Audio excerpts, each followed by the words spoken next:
মুসা নবীর সাথে কে আছেন? আল্লাহ আছেন। এজন্য লোহিত সাগরের সামনে গিয়েও কোনো ভয় নাই। নদী কেমনে পার হব? আল্লাহ কয় মুসা জোরে বাড়ি মারো, রাস্তা করে দিব। মুসা নবী আল্লাহর নামে নদীর মধ্যে যখন বাড়ি মারলেন লাঠি দিয়া, 12টা রাস্তা হয়ে গেল। এবার মুসা নবী 12টা বংশের লোক নিয়া ওপার চলে গেলেন দূরে সিনার ভিতরে। এদিক দিয়ে ফেরাউন রাস্তা দিয়ে যখন দেখে রওনা, মাঝখানে যাওয়ার পরে আল্লাহ কয় আমি ফেরাউনের সাথে নাই, অতএব রাস্তা তুই আগের মতো পানি হয়ে যা। পানি যখন হয়ে গেল, মাঝখানে পানিতে ডুইবা ফেরাউনের সব খোদাই শেষ। কোটি টাকার মালিক দেখো অভাব হয় না দূর, গরিব ঘুমায় আরাম করে মনটা বাহাদুর। ফেরাউনের লাশটা দেখো মিশর জাদু ঘরে, খায় না মাটি পোকা মাছি সবাই ঘৃণা করে। মুসা নবীর সাথে কে আছেন? কথা বলেন না কেন? ফেরাউনের সাথে আল্লাহ নাই। ইব্রাহিম নবীর সাথে কে আছেন? নমরুদ নামের বেঈমান ইব্রাহিম নবীকে যখন আগুনের মধ্যে ফেললো, কেউ তার সাথে নাই। তার আপন বাবা আজার ইব্রাহিম নবীর বিরুদ্ধে চলে গেল। বাবা ইব্রাহিম নবীর যখন আগুনের মধ্যে ফেলবেন, জিব্রাইল নবীর কাছে গিয়ে কয় যদি সহযোগিতার প্রয়োজন হয় বলেন, আমি আপনার পাশে আছি। পয়গম্বর ইব্রাহিম বলেন আমার আল্লাহ কি অন্ধ? আল্লাহ কি দেখেন না? আমার আল্লাহই আমার জন্য যথেষ্ট। আগুনের মধ্যে ফেলছে, ইব্রাহিম নবী বইয়া রয়েছে, পুরা আগুনের অবস্থাটা ফুলের বাগান হয়ে গেছে। কি করছেন? আল্লাহ থাকলে আর কোনো ভয় আছে? কোনো ভয় নাই। ইউনুস আলাইহিস সালামের সাথে কে আছে? মাছের পেটে গিয়া ওই ইউনুস নবী আরামে বিশ্রাম করতেছে।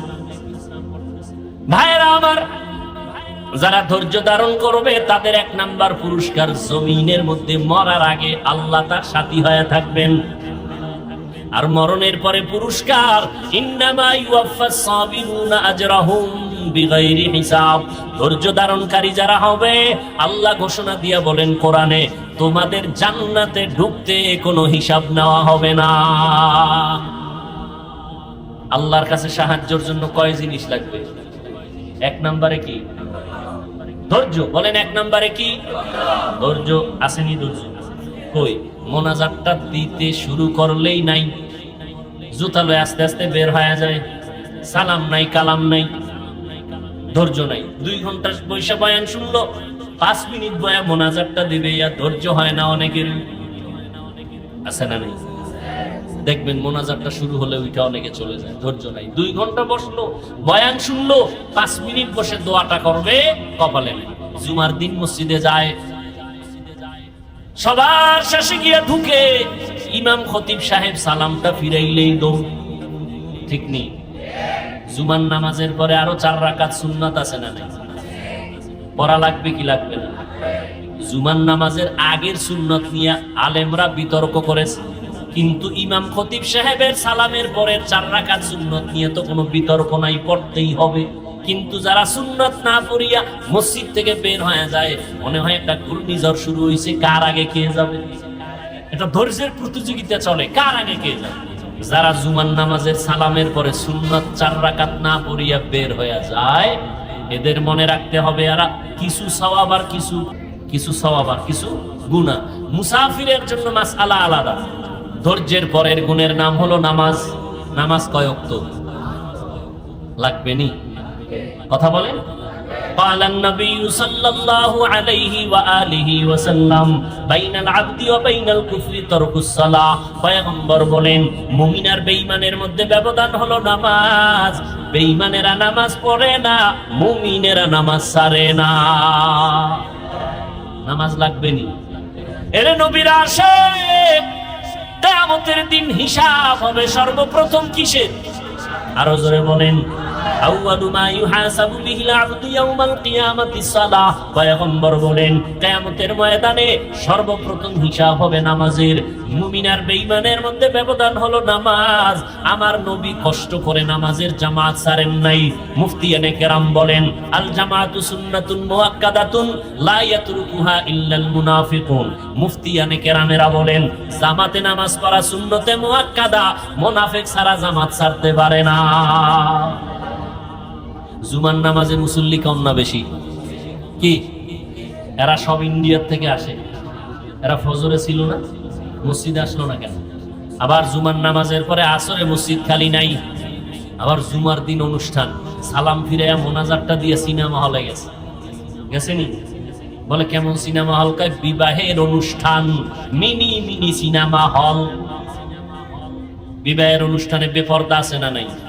গান বাজনা আছে না নাই? কথা বলেন, সওয়াব না গুনাহ? জুমার নামাজে মোনাজাত দিয়া আবার কবিরা গুনায় ঢুকে গেল। দুই একজন হুজুর গেলে ভিতরে জায়গা নাই। কেন? হুজুর গো জায়গা হইলো পর্দার ভিতরে। হুজুর ওই সিপাই বয়ে থাকেন, খানা আইব টাইম মতো, খাইয়া লয়ে আপনি চলে যাবেন। আল্লাহ পাক বিবাহের অনুষ্ঠানগুলোকে গুনাহমুক্ত করে দেন। আরো আস্তে করে বল, নামাজ লাগবে নি? এরে যুবক, ও পর্দার আড়ালের আম্মা জানেরা, বৃদ্ধ বাবাজি, বান্দা তুমি দাঁড়াইয়া নামাজ পড়বা। যদি তুমি অসুস্থ হও, বসে বসে নামাজ পড়ো, তারপর নামাজ বাদ দেওয়া। তুমি যদি বসে নামাজ পড়তে না পারো, অসুস্থ, শুইয়া শুইয়া ইশারায় নামাজ আদায় করো, তারপর নামাজ বাদ দেওয়ার কোনো উপায় নাই। পাঁচ বেলার নামাজ পড়বা। পয়গম্বর বলেন, পাঁচবার যদি কেউ একই হাউজের মধ্যে গোসল করে ময়লা থাকে না। যারা পাঁচ ওয়াক্ত নামাজ ঠিক মতো পড়বে তাদের আমল নামায় গুনাহ থাকে না। এরে নবীর উম্মতের দল, হাসরের ময়দানে আমার নবী কান্না করতেছেন। আম্মা জান আয়েশা রাদিয়াল্লাহু আনহা বলেন, নবী আপনি কাঁদেন কেন? হাসরের ময়দানে ভয়ঙ্কর হালাত। আম্মা জান বলেন, কেমন হালাত? বলে এমন কঠিন হালাত হবে, নারী আর পুরুষ সব উলঙ্গ দাঁড়াবে, কেউ কারো দিকে তাকানোর কোনো সুযোগ হবে না। ওই কঠিন মুসিবতের সময় সূর্যের গরমে জমিনটা তামা হয়ে যাবে। জাহান্নামের গরম আওয়াজ, মানুষগুলো থরথর করে কাঁপতে শুরু করবে। আম্মা জানকে নবী বলেন, আয়েশা হাসরের ময়দান এত কঠিন, নবীদের কোনো গুনাহ নাই, তারা পর্যন্ত নফসি নফসি বলে কান্না করবেন। মুসা নবী বলবেন, আল্লাহ আমারে বাঁচাও, উম্মতের কথা ভুলিয়া যাবেন। ইব্রাহিম নবী উম্মতের কথা ভুলিয়া বলবেন, আল্লাহ আমাকে বাঁচান। ঈসা নবী উম্মতকে ভুলিয়া বলবেন, আল্লাহ আমাকে বাঁচান। আল্লাহ পাকের নবী এই কথা বলা মাত্র আম্মা জান আয়েশা রাদিয়াল্লাহু আনহা বলেন, নবী তখন আপনি কি করবেন? মায়ার নবী বলেন, আয়েশা আমি তখন আল্লাহর আদালতে মাকামে মাহমুদে সিজদায় পড়ে কাঁদবো। একবারও বলবো না আল্লাহ আমাকে বাঁচাও, আমি বারবার বলবো, আল্লাহ আমার উম্মতের বাঁচান, উম্মতের বাঁচান, উম্মতের বাঁচান। আম্মা জান আয়েশা রাদিয়াল্লাহু তাআলা আনহা বলেন, তারপরে কি হবে? আল্লাহ বলবেন, নবী আপনি কান্না করবেন না, মাথা উঁচু করেন, আর হাসরের ময়দানে কোটি কোটি মানুষের মধ্য থেকে আপনার উম্মত গুলো বাছাই করে করে জান্নাতের মধ্যে নিয়ে যান। আমি তখন আল্লাহর অর্ডারে আমার উম্মত গুলো বাছাই করে করে জান্নাতে নিব। আম্মা জান আয়েশা বলেন, কোটি কোটি মানুষ থাকবে হাসরের ময়দানে। মুসা নবীর উম্মত, ঈসা নবীর উম্মত, ইব্রাহিম নবীর উম্মত, নূহ আলাইহিস সালামের উম্মত। আপনি তখন উম্মত বাছাই কেমনে করবেন, চিনবেন কি করে? আম্মা জান আয়েশাকে নবী বলেন, ও আয়েশা বিশাল বড় একটা গাভীর পাল, এই গাভীর মধ্যে যদি শত শত গাভীর কোনো একটা গাভীর কপালে সাদা রেখা থাকে, চিনা কঠিন না সহজ? বলে অনেক সহজ। আল্লাহর নবী বলেন, ও আয়েশা ভালো করে শুনে নাও, আমার উম্মত গুলো চিনার জন্য মুসা নবীর উম্মত, ইব্রাহিম নবীর উম্মত, ঈসা নবীর উম্মতের মধ্যে আমার উম্মত থাকবে, চিনতে কষ্ট হবে না। কারণ আমার উম্মতেরা যারা পাঁচ ওয়াক্ত নামাজ ওযু বানাইয়া পড়বে, এদের ওযুর অঙ্গগুলো নূরের আলোতে ঝলমল করতে থাকবে। আর আমি দেখে দেখে দেখে দেখে বাছাই করে করে আমি জান্নাতের দিকে নিয়ে যাব। এরে নবীর উম্মতের দলেরা, ও যুবকেরা, ব্যবসা করো বাধা নাই, চাকরি করো বাধা নাই। আল্লাহর নবী ব্যবসা করেছেন, চাকরিও করেছেন, আবু বকর ব্যবসা করেছেন, ওমর ব্যবসা করেছেন। ইসলামে ব্যবসা নিষেধ নাই, চাকরি করা বাধা নাই, স্কুলে পড়ো, কলেজে পড়ো, লেখাপড়া বাধা নাই। তবে বান্দা সব সময় মনে রাখবা, আল্লাহ তোমাকে পাঠাইছেন ইবাদতের জন্য। ব্যবসার ফাঁকে ফাঁকে তুমি ইবাদত করবা, পাঁচ বেলার নামাজ নামাজ পড়বা, নবীর তরিকা মতে চলবা, মা বাবার দোয়া নিয়ে চলবা, ওলামায়ে কেরামের পরামর্শ নিয়ে চলবা। মনে মনে ধোঁকা আসবে, কেমনে সম্ভব? ডানে বামে তাকাইয়া দেখো রে যুবক, আল্লাহর গোলাম, তোমার আমার মতো কত যুবক স্কুলে পড়ে, কলেজে পড়ে, 5 ওয়াক্ত নামাজ পড়ে, আছে না নাই? তোমার বিবেক নামের আদালতকে জিজ্ঞাসা করো, তুমি কেন পারবা না? তোমার আমার মতো কত যুবক রাস্তায় গাড়ি চালায়, সময় মতো নামাজ পড়ে, তুমি কেন পারবা না রে বাবা? তোমার আমার মতো যুবক তাকায় দেখো ব্যবসা করে, 5 বেলার নামাজ পড়ে, তুমি কেন পারবা না? তোমার আমার মতো কত যুবক র্যাব, আর্মি, পুলিশ, বিডিআর এর চাকরি করে, দাড়িওয়ালা, 5 ওয়াক্ত নামাজি, আছে না নাই? তুমি কেন পারবা না? তোমার আমার মতো কত যুবক কর্মচারী কাজ করে, 5 ওয়াক্ত নামাজ পড়ে, অভাব নাই, তুমি কেন পারবা না?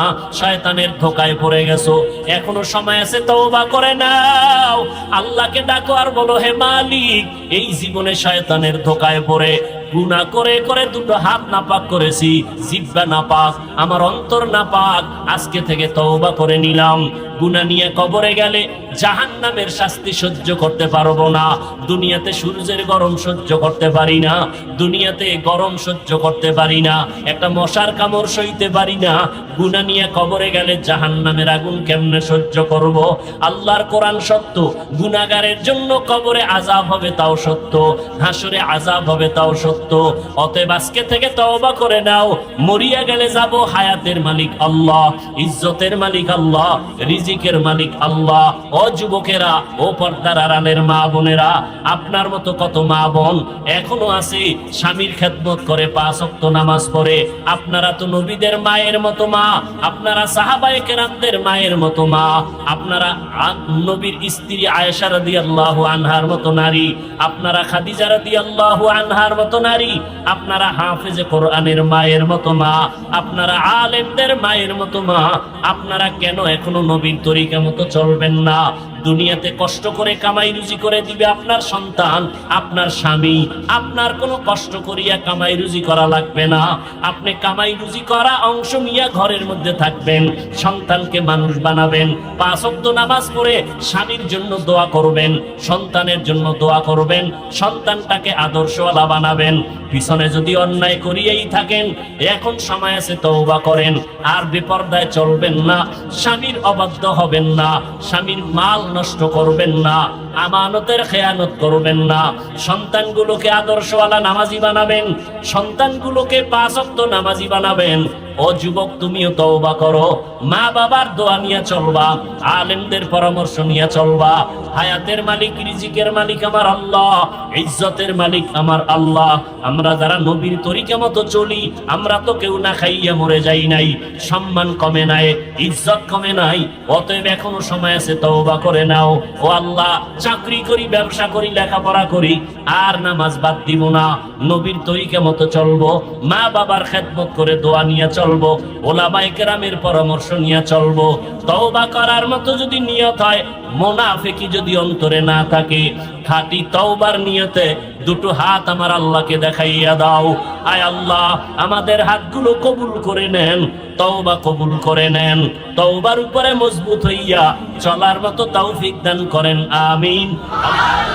বেহেশত আজা কে আজারে নবাশত, কাসে রাবা কাসে করে নবাশত, আতিনা ফি দারে দুনিয়া না হাসান, আতিনা ফি দারে উকবা না হাসান, ইয়া গিয়াসাল মুস্তাগীসিন হদিনা লফতিখারা বিল উলুমি ওয়াল গিনা।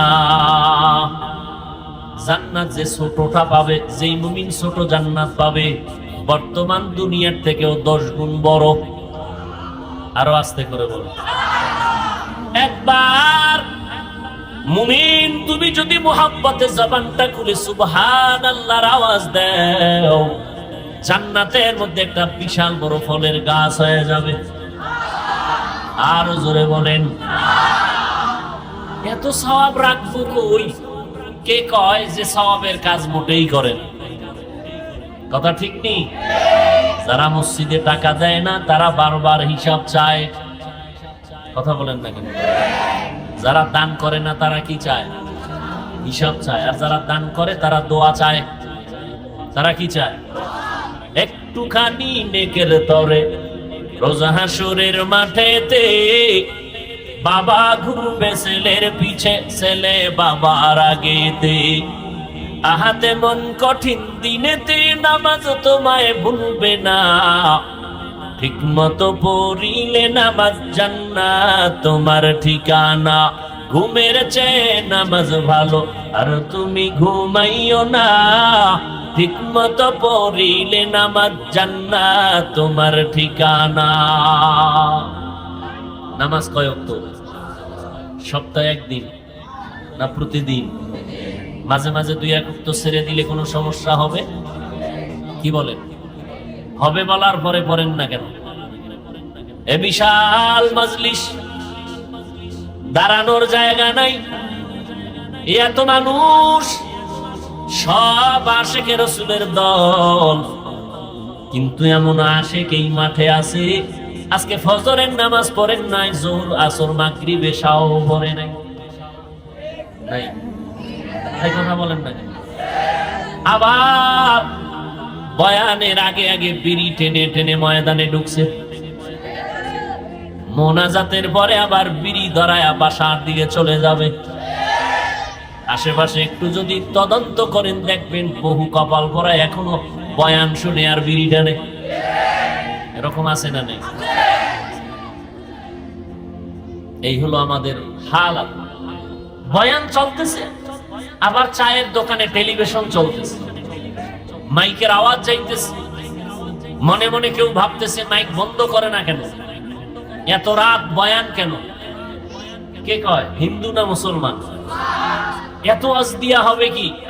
কিন্তু মুসলমানের কোন বাচ্চা আজও পর্যন্ত দেখলাম না যে বলেছে এত যাত্রা গান দিয়া হবে কি। একজন মুসলমানও বলে না এত টেলিভিশন দিয়া হবে কি। ওই একজন বিশ্ববিদ্যালয়ের শিক্ষক কয়, পর্দা যদি আম্মা জানেরা করতে চাও ঘরের মধ্যে থাইকে লেখাপড়া করো, তোমাদের বিশ্ববিদ্যালয় আসার দরকার নাই। কেন কয়? ওটা বিশ্ববিদ্যালয় নাই, ওটা চরিত্রের কারণে বেশ্যাবিদ্যালয় হয়ে যাচ্ছে। আল্লাহ হেদায়াত দান করুন। বাংলাদেশ গোটা পৃথিবীর মধ্যে এখনো একটা নিরাপদ দেশ। আমরা এক মায়ের কোলে আছি, একমাত্র কারণ সিনেমা হল বেশি, এই জন্য। হ্যাঁ, একমাত্র কারণ এই জমিনে, এই সোনার বাংলায় কোরআনের আওয়াজ, আলেম ওলামা বেশি, তাবলীগ বেশি, পীর মুরিদি বেশি, এই জন্য। আল্লাহর জিকিরের আওয়াজ বেশি, এই জন্য। না হয় ধ্বংস হয়ে যেত আরো বহু আগে। দেখেন না, 30 বছর পরে কবর খনন করে লাশ বের করে দেখে সাদা কাফনে কোনো দাগ নাই। বাংলার জমিনের ইতিহাস।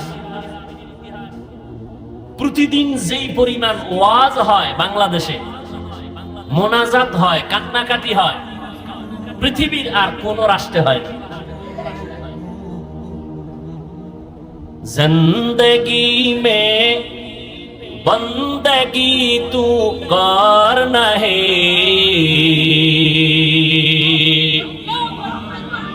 जिंदगी में बंदगी तू करना है,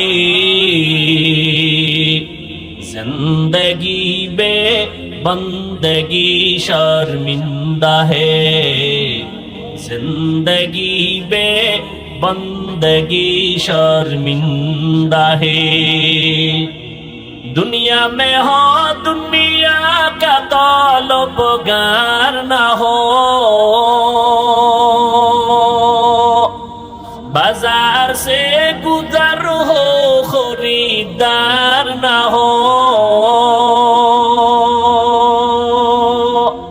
ये दुनिया एक मिसल कागज फूल है, ये दुनिया एक मिसल कागज फूल है, जिंदगी में बंदगी तू कर नहीं,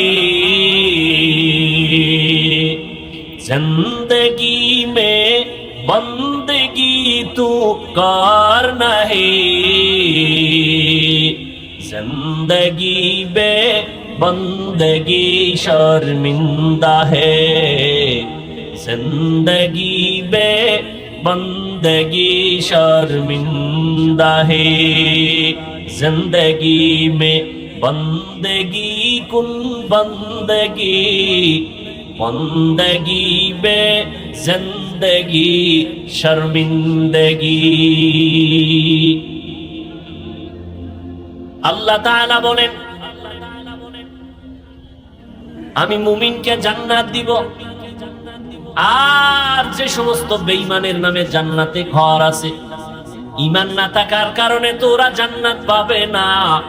ওই বেঈমানের জান্নাতগুলো আমি ওই সমস্ত মুমিনদের বোনাস দিব, যেই মুমিনেরা শুধু মূল ইবাদত করে না, ওভার ডিউটি পালন করে, 5 বেলার নামাজ পড়ে ঘুমায় না, ইশরাক পড়ে, আউয়াবিন পড়ে, চাশতের নামাজ পড়ে, তাহাজ্জুদের নামাজ পড়ে, রমাজান শুধু রোজা রাখে না, সপ্তাহের বৃহস্পতিবারে রোজা রাখে, সোমবার দিন রোজা রাখে, মুহররমের রোজা রাখে, আশুরার রোজা রাখে, আরাফার রোজা রাখে। শুধু তাই না, ধনী মানুষ বছরে শুধু একবার যাকাত দিয়া ঘুমায় না, সময় পাইলেই গরিবের হাতে টাকা দেয়, যার বস্ত্র নাই তারে পোশাক দেয়, চিকিৎসা করার কোনো কায়দা নাই, অসহায় চিকিৎসার ব্যবস্থা করে দেয়। আল্লাহ কয়, নবী জানায় দেন, আমি এই সমস্ত মুমিনদেরকে বেঈমানের বানানো জান্নাত আমি বোনাস দিয়ে দিব।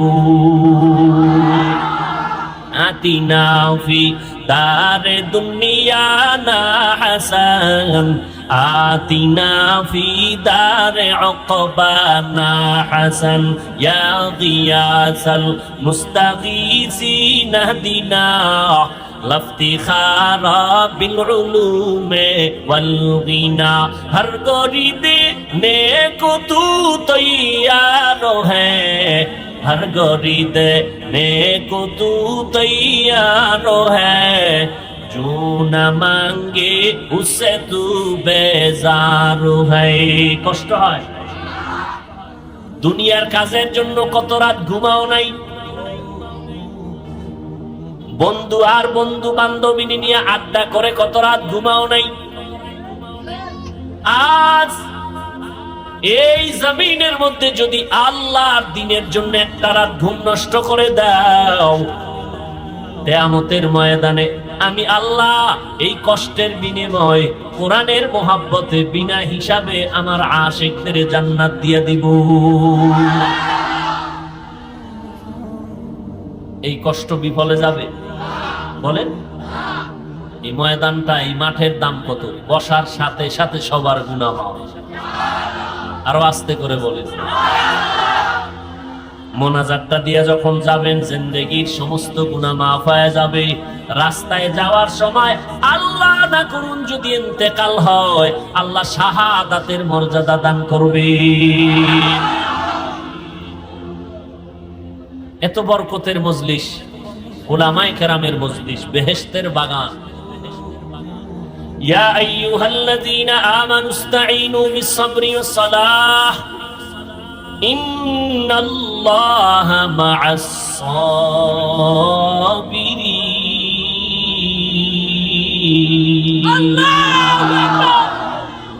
আল্লাহ তাআলা বলেন, ও মুমিন, দুনিয়াতে যদি তুমি জান্নাত কামাই করতে চাও, তোমার ইলিশ মাছ দিয়া খানা খাইতে যদি মনে চায়, বাজারে গিয়ে তুমি ইলিশ মাছ নিয়ে আসো। খালি হাতে গেলে হবে? ইলিশ মাছ দিয়ে দিবে? চাইলেই দিবে? কি লাগবে? টাকা লাগবে। কেমন টাকা? জাল নোট? হ্যাঁ, একুরেট পিওর টাকা দিয়া মাছ কিনো। তবে সাবধান, তুমি একটা দামি পদ্মার ইলিশ যদি টাকা দিয়া কিনিয়া ঘরে আনতে চাও, নিরাপদে আসিও, কারণ রাস্তাঘাটে বহু চোর ডাকাতের ভয় আছে না নাই? মানুষ, জান্নাতটা যদি দুনিয়াতে কামাই করতে চাও, বান্দা, তোমার দুনিয়াতে টাকা চলে, আল্লাহর আদালতে তোমার টাকা চলবে না। জান্নাত যদি কামাই করতে চাও, 1 নাম্বার পুঁজি লাগবে তোমার ঈমান, 2 নাম্বার পুঁজি লাগবে তোমার নেক আমল। এবার জান্নাত কামাই করতে গিয়া দুনিয়ার জমিনের মধ্যে তোমার বান্দা একা একা চলতে পারবা না, কারণ ডানে বামে চোর ডাকাতের অভাব নাই। তোমাকে ধরে ধরে জাহান্নামে নিয়ে যাবে, জান্নাতের পথে যাইতে দিবে না, ওয়াজ মাহফিলে বসতে দিবে না, বাধা দিয়া বলবে এত অশুনার দরকার নাই।